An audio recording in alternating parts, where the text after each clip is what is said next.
കഴിഞ്ഞ ദിവസം ഞാൻ അറിയുന്ന ഒരു സുഹൃത്ത് താൻ കണ്ട സ്വപ്നം എന്നോട് ഷെയർ ചെയ്തു. ആ സ്വപ്നത്തെക്കുറിച്ച് ഞാൻ എൻ്റെ പ്രാർത്ഥനാ മുറിയിൽ ഇരുന്ന് ചിന്തിച്ചപ്പോൾ അതിനകത്ത് വളരെ വലിയ ഒരു ആത്മീയ സത്യമുണ്ടെന്ന്, വളരെ വലിയ ഒരു ആത്മീയ മർമ്മം ആ സ്വപ്നത്തിനകത്ത് മറഞ്ഞിരിപ്പുണ്ട് എന്ന് എനിക്ക് മനസ്സിലായി.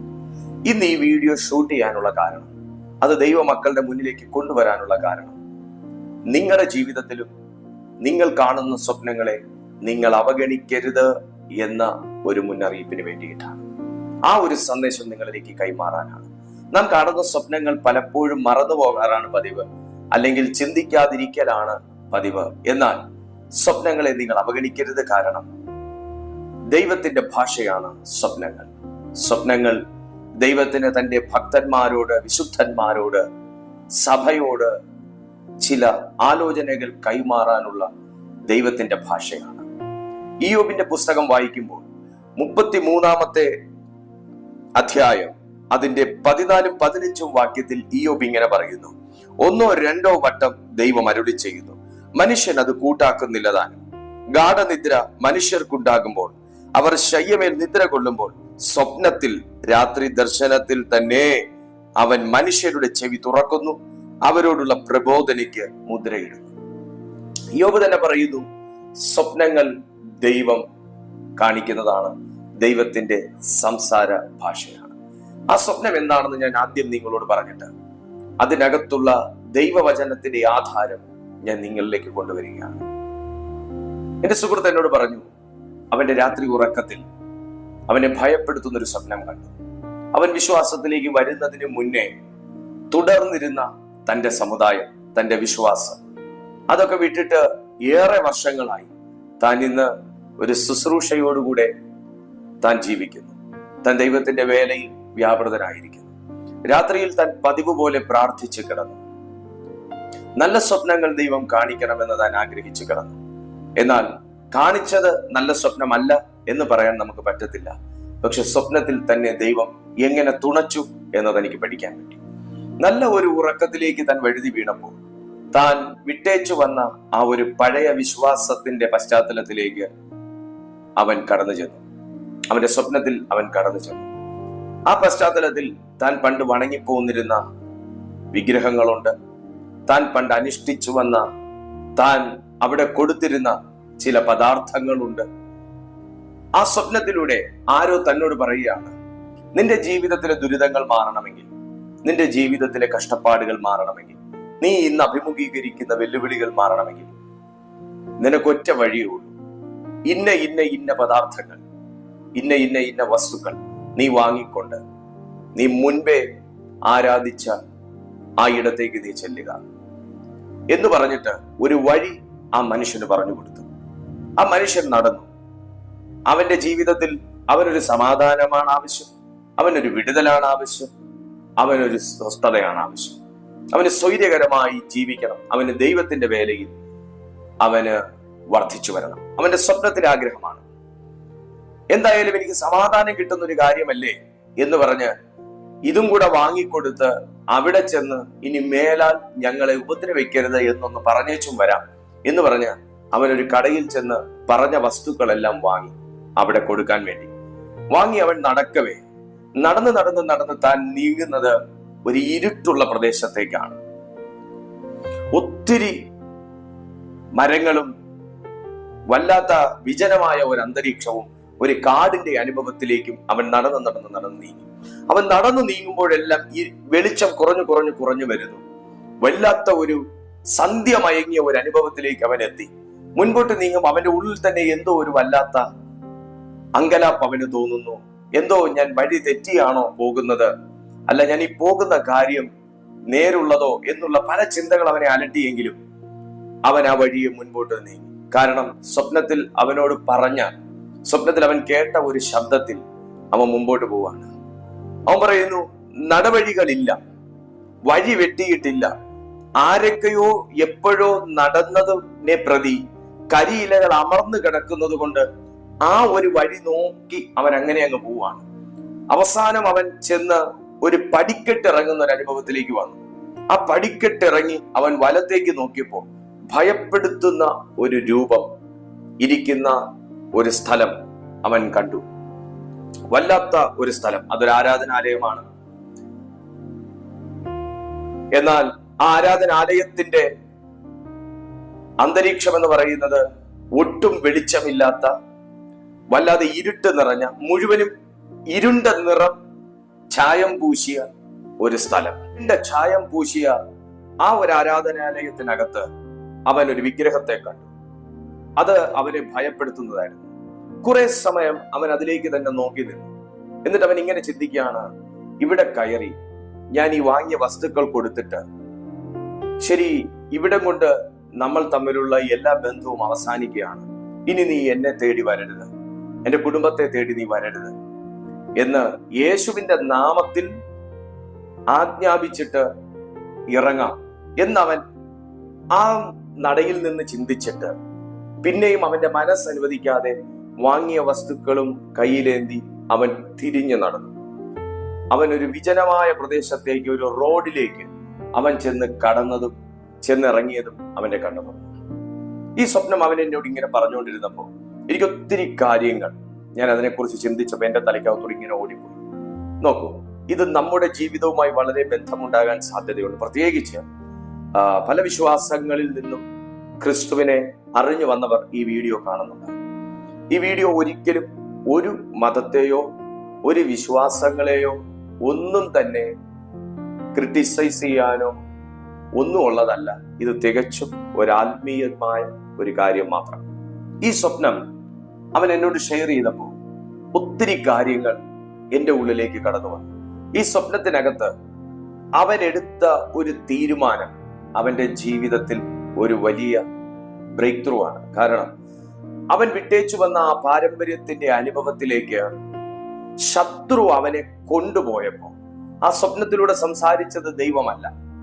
എന്നാൽ അവനോട് ആരോ പറയുകയാണ്, നീ ഇന്നെടുത്ത് വന്നാൽ, നീ ഇന്ന കാര്യങ്ങൾ ചെയ്താൽ ഞാൻ നിന്നെ വിടുവിക്കാം, ഞാൻ നിന്നെ ഹെൽപ്പ് ചെയ്യാം, നിന്റെ ജീവിതത്തിലെ എല്ലാ പ്രാരാബ്ധങ്ങളും ഞാൻ മാറ്റിത്തരാം, അതിന് നീ ഇന്ന വസ്തുക്കൾ നീ കൈകളിലേന്തി എന്റെ മുന്നിൽ കൊണ്ടുവരണം. അവൻ അത് വാങ്ങി എന്നുള്ളത് ശരിയാണ്. അവൻ ആ പറഞ്ഞ സ്ഥലം വരെ എത്തി എന്നുള്ളത് ശരിയാണ്. എന്നാൽ അവൻ ആ ആരാധനാലയത്തിനകത്തേക്ക് നോക്കിയപ്പോ അവൻ കണ്ട കാഴ്ച അവനെ വല്ലാതെ ഭയപ്പെടുത്തുന്നതും അവനെ കുറ്റം വിധിക്കുന്നതുമായിരുന്നു. കാരണം നീ ഇതിന്റെ മുൻപിൽ വരാനുള്ള ഒരു വ്യക്തിയല്ല. നീ ഒരു കാലം ഇതെല്ലാം വിട്ടേച്ചു പോയ ഒരു വ്യക്തിയാണ്. നീ ഒരു കാലം ഇതെല്ലാം ഉപേക്ഷിച്ചതാണ്. ഇനി ഒരിക്കലും ഇങ്ങോട്ടേക്കില്ല എന്ന് പറഞ്ഞ് തീരുമാനമെടുത്തൊരു വ്യക്തിയാണ്. പിന്നെയും നീ ഇതിന്റെ മുൻപിൽ വന്നത് ഒരു വലിയ തെറ്റാണ് എന്ന് അവന്റെ അന്തരംഗത്തിലൊരു ബോധമുണ്ടായി. 2, അവൻ എടുത്ത മറ്റൊരു തീരുമാനം, ഞാൻ യേശുവിന്റെ നാമത്തിൽ ആജ്ഞാപിക്കും, ഞാൻ യേശുവിന്റെ നാമത്തിൽ ആജ്ഞാപിക്കും.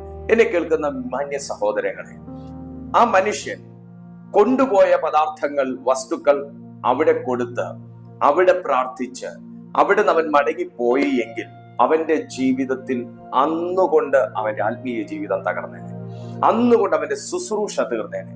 പക്ഷേ ആ ഒരു സന്ദർഭത്തിൽ താൻ എടുത്ത ഏറ്റവും വലിയ ഒരു തീരുമാനമാണ്, ഞാൻ അവിടെ കയറുന്നില്ല, ഞാൻ അവിടുന്ന് തിരിഞ്ഞു പോകുകയാണ്.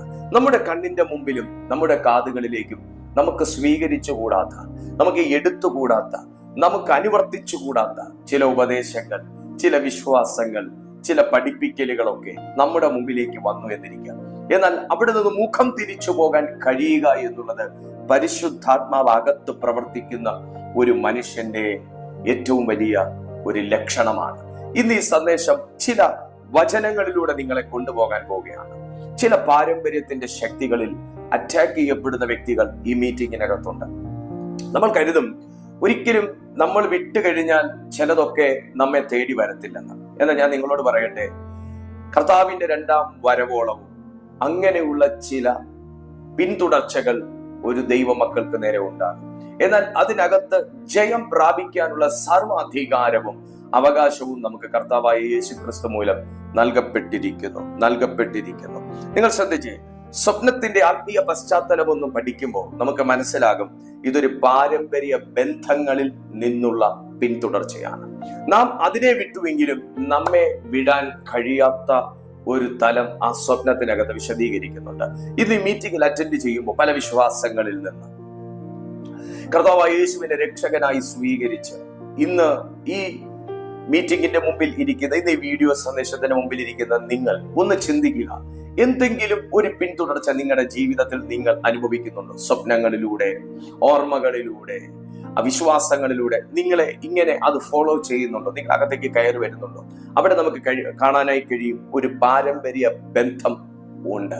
അത് കട്ടാകാനുണ്ട്. വചനം പറയുന്നു, പുറപ്പാട് പുസ്തകം 4:5 നാം നോക്കിക്കഴിഞ്ഞാൽ, പുറപ്പാട് പുസ്തകത്തിലേക്ക് എല്ലാ ദൈവമക്കളും വന്നിട്ട് എക്സോഡസ് ചാപ്റ്റർ, പുറപ്പാട് പുസ്തകം അതിന്റെ 4-ാമത്തെ അധ്യായം, അതിന്റെ 20-ാമത്തെ അധ്യായം, അതിന്റെ 4ഉം 5ഉം വാക്യങ്ങളിൽ ഇങ്ങനെ പറയുന്നു, ഒരു വിഗ്രഹം ഉണ്ടാക്കരുത്. മീതെ സ്വർഗത്തിലെങ്കിലും താഴെ ഭൂമിയിലെങ്കിലും ഭൂമിക്ക് കീഴെ വെള്ളത്തിലെങ്കിലും ഉള്ള യാതൊന്നിന്റെയും പ്രതിമ അരുത്. അവയെ നമസ്കരിക്കുകയോ സേവിക്കുകയോ ചെയ്യരുത്. നിന്റെ ദൈവമായ യഹോവയായ ഞാൻ തീക്ഷ്ണതയുള്ള ദൈവമാകുന്നു. പിന്നെ എന്നെ പകയ്ക്കുന്നവരിൽ പിതാക്കന്മാരുടെ അകൃത്യം 3-ാമത്തെയും 4-ാമത്തെയും തലമുറ വരെ മക്കളുടെ മേൽ സന്ദർശിക്കുകയും എന്നെ സ്നേഹിച്ച് എന്റെ കൽപ്പനകളെ പ്രമാണിക്കുന്നവർക്ക് 1000 തലമുറ വരെ ദയ കാണിക്കുകയും ചെയ്യുന്നു. നിങ്ങളൊന്ന് ശ്രദ്ധിക്കുക, വിഗ്രഹാരാധന ദൈവം വെറുക്കുന്ന ഏറ്റവും വലിയ ഒന്നാകുന്നു എന്ന് ദൈവത്തിന്റെ വചനം തന്നെ പഠിപ്പിക്കുന്നു. അവൻ അതിനെ വിട്ട് വിശ്വാസത്തിലേക്ക് വന്നുവെങ്കിലും ആ പാരമ്പര്യത്തിന്റെ പിന്തുടർച്ചകൾ അവനെ പിന്നെയും പിന്നെയും ചോദിച്ചുകൊണ്ടേയിരുന്നു. ഇന്ന് ഈ സന്ദേശം നിങ്ങൾ കണ്ടുകൊണ്ടിരിക്കുമ്പോൾ ദൈവമക്കളെ, നമ്മുടെ എല്ലാവരുടെയും ജീവിതത്തിൽ ഇങ്ങനെ ഒരു ക്ലൈമുണ്ട്, ഇങ്ങനെ ഒരു അവകാശവാദം എല്ലായ്പ്പോഴും ഉണ്ടാകും എന്ന് തിരിച്ചറിയുക. അവനെ അവന്റെ ശരീരം കൊണ്ട് പോകാൻ സാധിക്കാത്തത് കൊണ്ട് സ്വപ്നത്തിലൂടെ അവനെ കൊണ്ടുപോകുന്ന ഒരു അനുഭവം. This is very dangerous. സാത്താന് ഒരു മനുഷ്യനെ ആക്രമിക്കാൻ അവൻ പല വഴികൾ നോക്കുമെന്ന് നമുക്ക് എല്ലാവർക്കും അറിയാം. എന്നാൽ നിങ്ങളിൽ എത്ര പേർക്ക് അറിയാം ഒരു മനുഷ്യനെ സാത്താന് സ്വപ്നത്തിലൂടെ ആക്രമിക്കുവാൻ കഴിയും എന്നുള്ളത്? ഒരു മനുഷ്യനെ സ്വപ്നത്തിലൂടെ വല്ലാത്ത ട്രോമയിലേക്ക് തള്ളിക്കളയുവാൻ കഴിയും എന്നുള്ളത്, ഒരു മനുഷ്യനെ സ്വപ്നത്തിലൂടെ നാക്കെടുക്കാൻ പറ്റാത്ത അനുഭവത്തിലേക്ക്, അവനെ പിന്നെ സംസാരിക്കാൻ പറ്റാത്ത അനുഭവത്തിലേക്ക് ആക്കിക്കളയും എന്നുള്ളത്, വലിയ ആഘാതങ്ങൾ സ്വപ്നത്തിലൂടെ മനുഷ്യ മനസ്സിൽ സൃഷ്ടിക്കുവാൻ ഇരുണ്ട ശക്തികൾക്ക് കഴിയും എന്നുള്ളത് നമുക്ക് മനസ്സിലാക്കാൻ കഴിയാവുന്നതും നമ്മുടെ ഇന്നത്തെ സമൂഹത്തിൽ കണ്ടുകൊണ്ടിരിക്കുന്നതും നമുക്ക് പഠിക്കുവാൻ കഴിയുന്നതുമാകുന്ന ഒരു കാര്യമാകുന്നു. ഹല്ലേലൂയ. സ്വപ്നത്തിനകത്തുകൂടെ വലിയ ആഘാതങ്ങൾ സൃഷ്ടിക്കുവാൻ കഴിയും. സ്വപ്നത്തിനകത്തുകൂടെ ഒരു വ്യക്തിയെ എടുത്തുകൊണ്ട് മറ്റൊരു സ്ഥലത്തേക്ക് പോകുവാൻ കഴിയും. സ്വപ്നത്തിലൂടെ ഒരു വ്യക്തിയെ മറ്റൊരു സ്ഥലത്ത് കൊണ്ടിടാൻ കഴിയും. അങ്ങനെ പല കാര്യങ്ങൾ, പല വാർത്തകൾ നമ്മുടെ എല്ലാവരുടെയും കാതുകളിൽ ഇതിനു മുന്നേ എത്തിയിട്ടുള്ളതാണ്. അത് ആത്മീയ ലോകത്ത് നിന്നും അല്ലാത്ത ലോകത്ത് നിന്നുമൊക്കെ നമ്മുടെ കാതുകളിൽ എത്തിയിട്ടുള്ള കാര്യമാണ്. എന്നാൽ സ്വപ്നത്തെ ഒരു മനുഷ്യൻ നിസാരവൽക്കരിക്കുന്നുവെങ്കിൽ അത് നല്ലതാകുകയില്ല. സ്വപ്നത്തെ നാം വളരെ ഗൗരവത്തോടുകൂടെ തന്നെ കാണണമെന്ന് ദൈവത്തിന്റെ വചനം പഠിപ്പിക്കുന്നു. യോബ് തന്നെ പറഞ്ഞുവല്ലോ, അവൻ രാത്രി ദർശനങ്ങളിലൂടെ, സ്വപ്നങ്ങളിലൂടെ അവൻ കാര്യങ്ങൾ അറിയിക്കുന്നു. ഈ മനുഷ്യന്റെ ഏറ്റവും വലിയ ഭാഗ്യം എന്താ എന്ന് ചോദിച്ചാൽ, ഇവനെ ദൈവം ആ സ്വപ്നം കാണാൻ അനുവദിച്ചു എന്നുള്ളതാണ്. അവനോട് സംസാരിച്ച ശബ്ദം അത് പൈശാചിക ശബ്ദമാണ്. കാരണം അവൻ സ്വീകരിച്ച വിശ്വാസത്തിൽ നിന്ന് അവൻ വിട്ടേച്ചു വന്ന വിശ്വാസത്തിലേക്ക് അവനെ കൊണ്ടുപോകാനുള്ള പൈശാചിക ശബ്ദം അവിടെ കേട്ടുവെങ്കിലും ദൈവം ആ സ്വപ്നം മുഴുവൻ കാണാൻ അനുവദിച്ചു എന്നുള്ളതാണ്. കാരണം അവന്റെ തീരുമാനം ദൈവത്തിന് അറിയണമായിരുന്നു. ഇന്ന് ഈ മീറ്റിംഗിൽ നിങ്ങൾ അറ്റൻഡ് ചെയ്യുമ്പോൾ നിങ്ങളുടെ ഒരു തീരുമാനം അറിയാൻ ദൈവം കാത്തിരിക്കുകയാണ്. ഒരു പ്രതിസന്ധി വരുമ്പോൾ നിങ്ങളുടെ അരികിൽ ഒരു വ്യക്തി വന്ന് എന്തെങ്കിലും ഒരു പോംവഴി ഉപദേശിക്കുമ്പോൾ അത് ദൈവികമാണോ പൈശാചികമാണോ എന്ന് തിരിച്ചറിയുവാനുള്ള നിങ്ങളുടെ അവബോധത്തെ ദൈവത്തിന്റെ ആത്മാവ് നോക്കിക്കൊണ്ടിരിക്കുന്നു. നോക്കൂ, ഇവിടെ അവൻ ആ സ്വപ്നത്തിലൂടെ പോയ ഇരുണ്ട വഴി അവന്റെ ജീവിതാനുഭവമാണ്. ആ സ്വപ്നത്തിൽ കണ്ട ഭീകരമാകുന്ന ഒരു പ്രതിഷ്ഠ അത് അവനെതിരെ നിൽക്കുന്ന ഇരുട്ടിന്റെ ശക്തികളാണ്. അവനോട് പറഞ്ഞു, നീ ഇത് ഇവിടെ അർപ്പിച്ചാൽ ഞാൻ നിന്നെ സഹായിക്കാം. അത് അവന് കൊടുക്കുന്ന ഒരു റോങ് ടീച്ചിങ് ആണ്, റോങ് കമ്മിറ്റ്മെന്റ് ആണ്. അവൻ അവിടെ അത് അർപ്പിച്ചാൽ അവന്റെ ആത്മീയ ജീവിതവും അവന്റെ വാഗ്ദത്വവും അവന്റെ ശുശ്രൂഷയും എല്ലാം അവൻ അവിടെ കുടഞ്ഞു കളഞ്ഞിട്ട് വെറും ഒരു മനുഷ്യനായി അവൻ അവിടെ നിന്ന് പിന്തിരിഞ്ഞു പോയി പിന്നത്തേതിൽ വലിയ നാശത്തിലേക്ക് അവന് പോയി വീഴേണ്ടി വരുമായിരുന്നു. എന്നാൽ അവിടുന്ന് അവൻ ഏറ്റെടുത്ത അവൻ എടുത്തൊരു തീരുമാനമാണ്, ഞാൻ യേശുവിന്റെ നാമത്തിൽ ഞാൻ അതിനെ ശാസിച്ചിട്ട് മുൻപോട്ട് പോകും എന്ന് പറഞ്ഞിട്ട്. ഫിലിപ്പിയർക്ക് എഴുതിയ ലേഖനം 2-ാമത്തെ അധ്യായത്തിലേക്ക് ഒന്ന് വരിക. ഫിലിപ്പിയർക്ക് എഴുതിയ ലേഖനം 2-ാമത്തെ അധ്യായം അതിന്റെ 9 മുതൽ 11 വരെയുള്ള വാക്യങ്ങൾ നോക്കുമ്പോൾ നമുക്കിങ്ങനെ കാണാം, അതുകൊണ്ട് ദൈവം അവനെ ഏറ്റവും ഉയർത്തി, സകല നാമത്തിനു മേലായ നാമം നൽകി. അങ്ങനെ യേശുവിന്റെ നാമത്തിൽ സ്വർലോകരുടെയും ഭൂലോകരുടെയും അധോലോകരുടെയും മുഴങ്കാലൊക്കെയും മടങ്ങും. എല്ലാ നാവും യേശു ക്രിസ്തു കർത്താവ് എന്ന് പിതാവായ ദൈവത്തിന്റെ മഹത്വത്തിനായി ഏറ്റുപറയുകയും ചെയ്യേണ്ടി വരും. ആ മനുഷ്യൻ ആ സ്ഥലത്ത് നിന്ന് അവൻ എടുത്ത ഒരു തീരുമാനമാണ്, അവൻ യേശുവിന്റെ നാമത്തിൽ ഇത് ചെയ്യുകയില്ല, യേശുവിന്റെ നാമത്തിൽ ചെയ്യുകയില്ല. അല്ല, ഞാൻ ഇവിടെ സംസാരിച്ചാലും, ഞാൻ ഇതിന്റെ മുന്നിൽ നിന്ന് സംസാരിച്ചാലും അത് യേശുവിന്റെ നാമത്തിൽ മാത്രമേ സംസാരിക്കുകയുള്ളൂ. ആ മനുഷ്യനെ അവിടെ നിന്ന് രക്ഷപ്പെട്ട് പുറത്തേക്ക് വരുവാൻ, ആ പുറം വാതിലിലേക്ക് അവൻ വരുവാൻ തന്നെ കാരണം അവനെടുത്ത ഒരൊറ്റ തീരുമാനമാണ്. ഈ സന്ദേശം കേൾക്കുന്ന നിങ്ങളോട് ഞാൻ പറയട്ടെ, നിങ്ങൾ രാത്രികളിൽ ഇതുപോലെയുള്ള സ്വപ്നങ്ങൾ കാണാറുണ്ടോ? നിങ്ങളെ ഭയപ്പെടുത്തുന്ന സ്വപ്നങ്ങൾ, നീചമായ ചില സ്വപ്നങ്ങൾ, അവിശുദ്ധമായ ചില സ്വപ്നങ്ങൾ നിങ്ങളെ അറ്റാക്ക് ചെയ്യുന്ന ഒരു വ്യക്തിയാണോ? നിങ്ങൾ അതിനെ ഗൗരവപൂർവമായി കാണുക, വളരെ ഗൗരവത്തോടുകൂടെ കാണുക, വളരെ വളരെ വളരെ ഗൗരവത്തോടുകൂടെ കാണുക. കാരണം ഈ സ്വപ്നത്തിൽ സാത്താൻ അവനിൽ നിക്ഷേപിക്കുവാൻ ആഗ്രഹിച്ചത് ആ സ്വപ്നത്തിലൂടെ തന്നെ അവൻ നേരിട്ടത് യേശുവിന്റെ നാമത്തിലാണ്. അതുകൊണ്ടാണ് നമ്മൾ ഇവിടെ വായിച്ചത്, സ്വർലോകരുടെയും ഭൂലോകരുടെയും അധോലോകരുടെയും മുഴങ്കാലുകളൊക്കെയും മടങ്ങുന്ന ഒരു നാമമുണ്ടെങ്കിൽ അത് യേശു ക്രിസ്തുവിന്റെ നാമം മാത്രമേ ഉള്ളൂ. യേശു ക്രിസ്തുവിന്റെ നാമം മാത്രമേ ഉള്ളൂ. കൊരിന്ത്യർക്ക് എഴുതിയ 1-ാമത്തെ ലേഖനം 10-ാമത്തെ അധ്യായം അതിന്റെ 14-ാമത്തെ വാക്യത്തിൽ നമുക്ക് ഇങ്ങനെ കാണാം. കൊരിന്ത്യർക്ക് അപ്പോസ്തലനായ പൗലോസ്ലീഹ എഴുതിയ 10-ാമത്തെ അധ്യായം അതിന്റെ 14-ാമത്തെ വാക്യത്തിൽ ഇങ്ങനെ പറയുന്നു, അതുകൊണ്ട് പ്രിയന്മാരെ വിഗ്രഹാരാധന വിട്ട് ഓടുവിൻ, വിഗ്രഹാരാധന വിട്ട് ഓടുവിൻ. കർത്താവ് ഇങ്ങനെ പറഞ്ഞു ആവർത്തന പുസ്തകത്തിൽ, മീതെ സ്വർഗത്തിലെങ്കിലും ഭൂമിയിലെങ്കിലും വെള്ളത്തിന് മുകളിലെങ്കിലും വെള്ളത്തിലെങ്കിലും യാതൊന്നിന്റെയും വിഗ്രഹം ഉണ്ടാക്കരുത്. അതുമായി ബന്ധപ്പെട്ട് നിൽക്കുന്ന ഒരു ഈവിൾ സ്പിരിറ്റ് ഉണ്ട് എന്നുള്ളത് ബൈബിൾ സത്യമാണ്. അതുമായി ബന്ധപ്പെട്ട് നിൽക്കുന്ന ഒരു ഈവിൾ സ്പിരിറ്റ്, പാരമ്പര്യത്തിന്റെ പിന്തുടർച്ചകൾ ഒരു വ്യക്തി മുറിച്ച് മുന്നേറുന്നില്ല എന്നുണ്ടെങ്കിൽ, അല്ലെങ്കിൽ മുന്നേറാത്ത പക്ഷം അവന്റെ ജയകരമായ ജീവിതത്തിന് കാലതാമസം നേരിടുന്നു. ജയകരമായ ജീവിതത്തിന് കാലതാമസം നേരിടുന്നു. നിങ്ങളിൽ പലർക്കും ഒരുപക്ഷെ പൂർണ്ണമാകുന്ന ഒരു ശക്തിയോടുകൂടെ മുന്നേറുവാൻ കഴിയാത്തത് ഇതുപോലുള്ള പിന്തുടർച്ചകളാണെങ്കിൽ തീർച്ചയായും ഇന്ന് യേശു കർത്താവിന്റെ നാമത്തിൽ നിങ്ങൾക്ക് അതിന്മേൽ ജയമുണ്ട്. ഞാൻ പറഞ്ഞല്ലോ, ഈ സന്ദേശം എനിക്ക് ഒത്തിരി നീട്ടിക്കൊണ്ടുപോകാനായിട്ട് പറ്റത്തില്ല. അവന് കുറച്ചധികം കാര്യങ്ങൾ എന്നോട് ഷെയർ ചെയ്തു. ഞാനത് വന്നിരുന്ന് ചിന്തിച്ചപ്പോൾ എന്റെ ജീവിതത്തിൽ വളരെ വളരെ വളരെ വലിയൊരു ഒരു തിരിച്ചറിവാണ്, ഒരു ഐ ഓപ്പണിംഗ് ആണ് ശരിക്കും പറഞ്ഞാൽ എനിക്ക് ആ ഒരു സ്വപ്നം എന്ന് പറയുന്നത്. കാരണം ഞാനും ഇതുപോലൊരു വിശ്വാസത്തിൽ നിന്ന് വന്ന ഒരു വ്യക്തിയാണ്. അപ്പോൾ അതിന്റെ പിന്തുടർച്ചകൾ എന്ന് പറയുന്നത് അത് വളരെ ഭീകരമാകുന്ന ഒരു അനുഭവം. ഞാൻ ഇങ്ങനെയൊക്കെ കേട്ടിട്ടേ ഉള്ളൂ, ഇതിന്റെ പിന്തുടർച്ചയുണ്ട്, അത് നമ്മളെ അറ്റാക്ക് ചെയ്യും, ഇങ്ങനെ കേട്ടിട്ടേ ഉള്ളൂ. പക്ഷെ അത് സ്വപ്നം വിവരിച്ചപ്പോൾ അത് കണ്ട ഒരു വ്യക്തിയെ പോലെ ഞാനായി തീർന്നു. ഇത് വളരെ റിയലാണ്. അതുകൊണ്ട് ഇതിൽ നിന്നൊരു പൂർണ്ണമായ ഒരു മോചനം ഒരു ദൈവ മനുഷ്യൻ എടുത്തേ മതിയാകുകയുള്ളൂ. അത് തീർച്ചയായിട്ടും ഒരു ആത്മീയ വിജയത്തിനുള്ള ഒരു മാർഗമാണ്. അതൊരു ആത്മീയ യുദ്ധമാണ് സുഹൃത്തെ, അതൊരു ആത്മീയ യുദ്ധമാണ്. ഞാൻ ഇങ്ങനെ മനസ്സിലാക്കുന്നു, സാധാരണ വളരെ ശക്തമായി പ്രാർത്ഥിക്കുന്ന ഒരു മനുഷ്യൻ, വളരെ വളരെ ശക്തമായി പ്രാർത്ഥിക്കുന്ന ഒരു മനുഷ്യൻ, അന്യഭാഷകളിൽ സമയങ്ങൾ പ്രാർത്ഥിക്കുന്ന മനുഷ്യൻ, ദീർഘസമയങ്ങൾ പ്രാർത്ഥിക്കുന്ന മനുഷ്യൻ, ദൈവത്തിൽ വിശ്വസിക്കുന്ന ഒരു മനുഷ്യൻ, ദൈവത്തിന് വേണ്ടി ജീവിക്കണമെന്ന് ആഗ്രഹിക്കുന്ന ഒരു മനുഷ്യൻ. പക്ഷെ ആ മനുഷ്യനെ അത് അറ്റാക്ക് ചെയ്തു എന്നറിഞ്ഞപ്പോൾ ഞാൻ വളരെ വളരെ ആശങ്കാകുലനായിപ്പോയി എന്ന് പറയാം.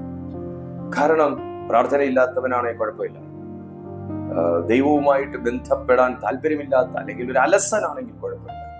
എന്നാൽ ഈ വ്യക്തി അത് കണ്ടു എന്ന് പറഞ്ഞപ്പോൾ എന്നെ അത് വല്ലാതെ പിടിച്ചു കുലുക്കി. അത് ഒന്നും കൂടെ എനിക്ക് എന്റെ ആത്മീയ ജീവിതത്തെ ഒന്ന് പരിശോധിക്കുവാൻ എന്നെ ഇടയാക്കി. ഇതിനകത്ത് നാം മനസ്സിലാക്കേണ്ട മറ്റൊരു കാര്യം, സങ്കീർത്തനങ്ങളുടെ പുസ്തകം 106-ാമത്തെ സങ്കീർത്തനങ്ങളിലേക്ക് വരിക. സങ്കീർത്തന പുസ്തകം 106, അതിന്റെ 106-ാമത്തെ സങ്കീർത്തനം 36, 37 വാക്യങ്ങൾ നോക്കുമ്പോൾ നമുക്കവിടെ ഇങ്ങനെ കാണാം, അവരുടെ വിഗ്രഹങ്ങളെയും അവർ ജാതികളോട് ഇടകലർന്ന് അവരുടെ പ്രവർത്തികളെ പഠിച്ചു, അവരുടെ വിഗ്രഹങ്ങളെയും സേവിച്ചു, അവ അവർക്കൊരു കെണിയായി തീർന്നു. കണ്ടോ, വിഗ്രഹങ്ങൾ ഒരു കെണിയായി തീർന്ന ജാതി. ദൈവം തെരഞ്ഞെടുത്തൊരു ജാതി വിഗ്രഹത്തോടുകൂടെ ഇടകലർന്നപ്പോൾ, അവരുടെ വിശ്വാസത്തിൽ പങ്കുചേർന്നപ്പോൾ, അവരുടെ ആചാരാനുഷ്ഠാനങ്ങൾ ജീവിതത്തിൽ സ്വീകരിച്ചപ്പോൾ ഒരു അനുഗ്രഹത്തിന് എന്ന് പറഞ്ഞു പോയത് ഒരു കെണിയായി തീർന്നു എന്ന് ബൈബിൾ പഠിപ്പിക്കുന്നു. നിങ്ങൾ ആരെങ്കിലും അങ്ങനെ ഒരു കെണിയിൽപ്പെട്ടിരിക്കുകയാണ്?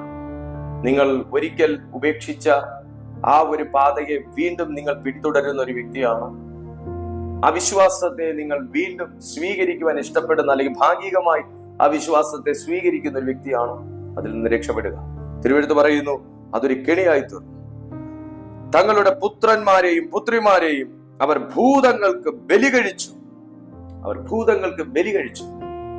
അപ്പോൾ ആരാണ് ശരിക്കും അതിന്റെ സ്വീകർത്താവായിരിക്കുന്നത്? ഭൂതങ്ങളാണ്. നമ്മൾ അതിന് വലിയ ദൈവനാമമൊക്കെ കൊടുക്കും, പക്ഷെ തിരുവെഴുത്ത് പറയുന്നു അവർ ഭൂതങ്ങൾക്ക് ബലി കഴിച്ചു. ഇത് നമ്മൾക്ക് ഒരു അകത്തൊരു വെളിച്ചം വീശുന്ന ഒരു സന്ദേശമായിരിക്കട്ടെ. ഇത് അകത്തൊരു വെളിച്ചം. നമുക്ക് ഒത്തിരി കത്തിച്ചും ഭയങ്കര സംഭവമായിട്ടൊന്നും പറയാൻ പറ്റുന്ന ഒന്നല്ല. ഇത് ഒരു റിയാലിറ്റി ആണ് ഇത് എന്ന് പറയാൻ മാത്രം കഴിയുന്ന ഒരു വീഡിയോ ആണ്. ഭൂതങ്ങൾക്ക് ബലി കഴിച്ചു. എന്നാൽ അവരത് അറിയുന്നുണ്ടോ ഭൂതങ്ങൾക്കാണ് ബലി കഴിക്കുന്നതെന്ന്? ഇതിന്റെ മഹത്വം എടുക്കുന്നത് ദൈവമല്ല എന്ന് അവർ അറിയുന്നുണ്ടോ? സ്രഷ്ടാവല്ല ഇതിന്റെ സ്വീകർത്താവ് എന്ന് അറിയുന്നുണ്ടോ? ഇല്ല. പക്ഷേ തിരുവെഴുത്ത് പറയുന്നു ഭൂതങ്ങൾക്ക് ബലി കഴിച്ചു. അവർ കുറ്റമില്ലാത്ത രക്തം, പുത്രീപുത്രന്മാരുടെ രക്തം തന്നെ ചൊരിഞ്ഞു. അവർ കനാന്യ വിഗ്രഹങ്ങൾക്ക് ബലി കഴിച്ചു. ദേശം രക്തപാതകം കൊണ്ട് അശുദ്ധമായി തീർന്നു. ഒരു പട്ടണമെങ്കിലും ഒരു ദേശമെങ്കിലും അശുദ്ധമായി തീരുന്ന ഒന്നാകുന്നു ദൈവഹിതമില്ലാത്ത വിഗ്രഹാരാധന എന്ന് വിശുദ്ധ ബൈബിൾ നമ്മെ പഠിപ്പിക്കുമ്പോൾ, ഇന്ന് ഈ സന്ദേശം കേൾക്കുന്ന ഓരോ ജനത്തിന്റെയും കണ്ണുകൾ തുറക്കണം എന്ന് ഞാൻ ക്രിസ്തുവിൽ ആഗ്രഹിക്കുകയാണ്.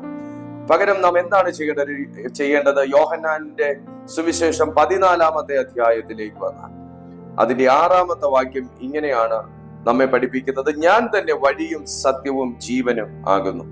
ഞാൻ മുഖാന്തരമല്ലാതെ ആരും പിതാവിന്റെ അടുക്കൽ എത്തുന്നില്ല. ഞാൻ തന്നെ വഴിയും സത്യവും ജീവനും. ഞാൻ ഒന്നുകൂടെ സ്വപ്നത്തിലേക്ക് നിങ്ങളെ കൊണ്ടുപോകാം. അവൻ പോയ വഴി ഇരുണ്ട വഴി. എന്നാൽ വിശുദ്ധ ബൈബിൾ വ്യക്തമായി പറയുന്നു ദൈവത്തിന്റെ വഴികൾ വെളിച്ചമുള്ളതാകും. ദൈവത്തിന്റെ വഴികൾ വെളിച്ചമുള്ളതാകും.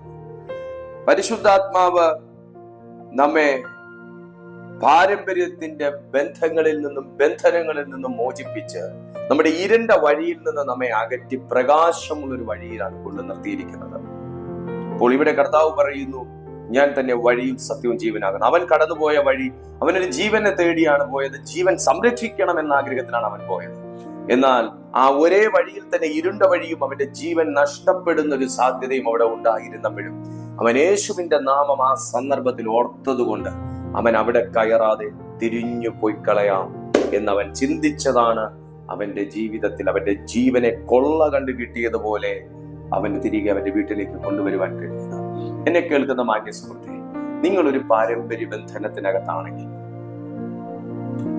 നിങ്ങളെ പഴയ വിശ്വാസങ്ങൾ അല്ലെങ്കിൽ പഴയ ദുർശക്തികൾ നിങ്ങളെ അലട്ടുന്നുവെങ്കിൽ, നിങ്ങൾ ഒരിക്കൽ വിടുവിക്കപ്പെട്ട ഒരു വ്യക്തി ആയിരുന്നിട്ട് പിന്നെയും അത് നിങ്ങളെ അലട്ടുന്നുവെങ്കിൽ, നിങ്ങളെ സ്വപ്നത്തിലൂടെ അലട്ടുന്നുവെങ്കിൽ, നിങ്ങളുടെ ജീവിത ബുദ്ധിമുട്ടുകളിലൂടെ അവ നിഴലിച്ച് നിൽക്കുന്നുവെങ്കിൽ, ഈ സന്ദേശം കേൾക്കുമ്പോൾ തന്നെ നിങ്ങൾ യേശുവെ എന്നൊന്ന് വിളിക്കുക. നിങ്ങളുടെ ജീവിതത്തിൽ വലിയൊരു വിടുതൽ ഉണ്ടാകാൻ പോവുകയാണ്. നിങ്ങൾക്കൊരു ആത്മീയ ശക്തി ദൈവത്തിന്റെ ആത്മാവ് പകർന്നു തരാൻ പോവുകയാണ്. നിങ്ങളെ കർത്താവിനായി പ്രയോജനപ്പെടുത്താൻ ദൈവത്തിന്റെ ആത്മാവ് ആഗ്രഹിക്കുകയാണ്. ഒരു മനുഷ്യനെ സ്വപ്നത്തിനകത്ത് ലോക്ക് ചെയ്ത് കളയുന്ന പൈശാചിക തലങ്ങളുണ്ട്.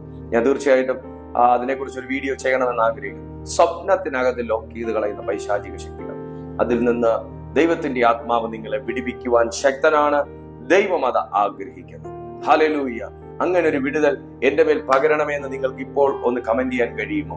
യേശുവേ, ആ ഒരു വിടുതൽ എന്നെ ലോക്കായി പോയ എല്ലാ ഇടങ്ങളിൽ നിന്നും യേശുവിന്റെ നാമത്തിൽ ഞാൻ എന്നെ അൺലോക്ക് ആക്കുന്നു എന്നൊന്ന് ടൈപ്പ് ചെയ്തേ.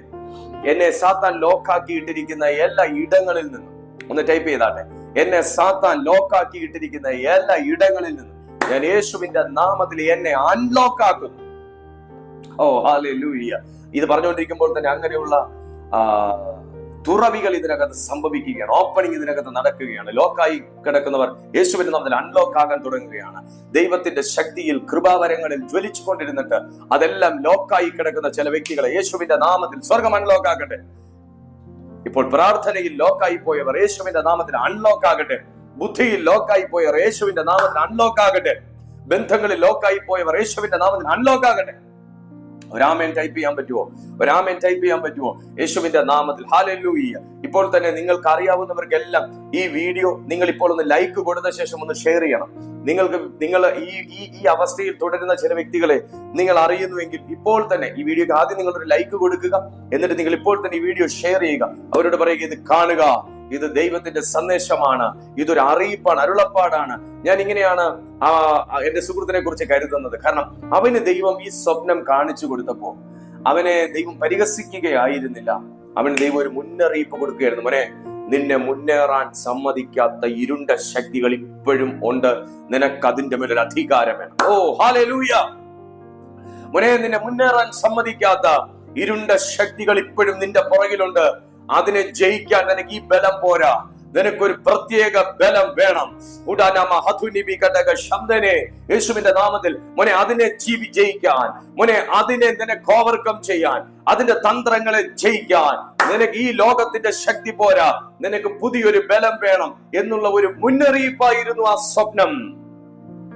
Hallelujah, praise God. ചില സ്വപ്നങ്ങൾ ദൈവിക മുന്നറിയിപ്പുകളാണ്. ദൈവം നിങ്ങളെ അത് കാണിക്കുന്നത് തന്നെ നിങ്ങളെ അടുത്ത ഒരു ഉയർന്ന അനുഭവത്തിലേക്ക് ദൈവത്തിന് കൂട്ടിക്കൊണ്ടു പോകാൻ വേണ്ടിയിട്ടാണ്. ഇന്ന് നിങ്ങളത് വിശ്വസിക്കുന്നുവെങ്കിൽ നിങ്ങളത് ഈ സന്ദേശം നിങ്ങൾ സ്വീകരിക്കുക, നിങ്ങൾ ചിന്തിക്കുക. ഒരിക്കലും വിട്ടേച്ചു വന്ന പഴയ വഴിയിലേക്ക് നമ്മൾ തിരിഞ്ഞു നോക്കരുത്. വചനത്തിൽ നിന്ന് എനിക്ക് ഒത്തിരി എടുക്കണമെന്ന് ആഗ്രഹമുണ്ട്. എന്നാൽ എനിക്ക് ലഭ്യമായ സമയം ഇവിടെ അവസാനിച്ചിരിക്കുന്നു. അതുകൊണ്ട് ഇതിന് തുടർമാനമായ ആശയങ്ങൾ അടങ്ങുന്ന വീഡിയോകൾ ഇനിയും ഈ ചാനലിനകത്ത് പ്രസിദ്ധീകരിക്കും. നിങ്ങൾക്കത് കാണാൻ താല്പര്യമുണ്ടെങ്കിൽ ഈ ചാനൽ ഒന്ന് സബ്സ്ക്രൈബ് ചെയ്യുക. അപ്പൊ തന്നെ ഈ ചാനലിന്റെ ഡിസ്ക്രിപ്ഷൻ ബോക്സിൽ, ഈ വീഡിയോയുടെ താഴെ ഡിസ്ക്രിപ്ഷൻ ബോക്സിൽ ഞങ്ങളുടെ വാട്സാപ്പിന്റെ കമ്മ്യൂണിറ്റി ലിങ്ക് കൊടുത്തിട്ടുണ്ട്. ഈ സന്ദേശങ്ങളെല്ലാം ഞങ്ങൾ ആ വാട്സാപ്പ് കമ്മ്യൂണിറ്റിയിലാണ് പോസ്റ്റ് ചെയ്യുന്നത്. നിങ്ങൾ ആ വാട്സാപ്പ് കമ്മ്യൂണിറ്റിയിൽ ഒരു മെമ്പർ ആകുന്നുവെങ്കിൽ നിങ്ങൾക്ക് തീർച്ചയായിട്ടും അതിനകത്ത് നിന്ന് ഈ സന്ദേശങ്ങൾ എടുത്ത് വാച്ച് ചെയ്യാൻ സാധിക്കും. നിങ്ങൾ പരമാവധി ആൾക്കാരിലേക്ക് ഈ വീഡിയോ നിങ്ങൾ ഷെയർ ചെയ്യുക. അത് അനേകർക്ക് ഒരു വിടുതലായി മാറട്ടെ. നമുക്ക് അടുത്തൊരു ദിവസം പുതിയൊരു സന്ദേശവുമായി കർത്താവ് എന്നെ നിങ്ങളുടെ മുമ്പിൽ അയക്കുന്നത് വരെ അത്യുന്നതന്റെ ചിറകിന്റെ കീഴിൽ കർത്താവ് നമ്മെ സൂക്ഷിക്കട്ടെ. I bless you in Jesus' almighty name. Amen.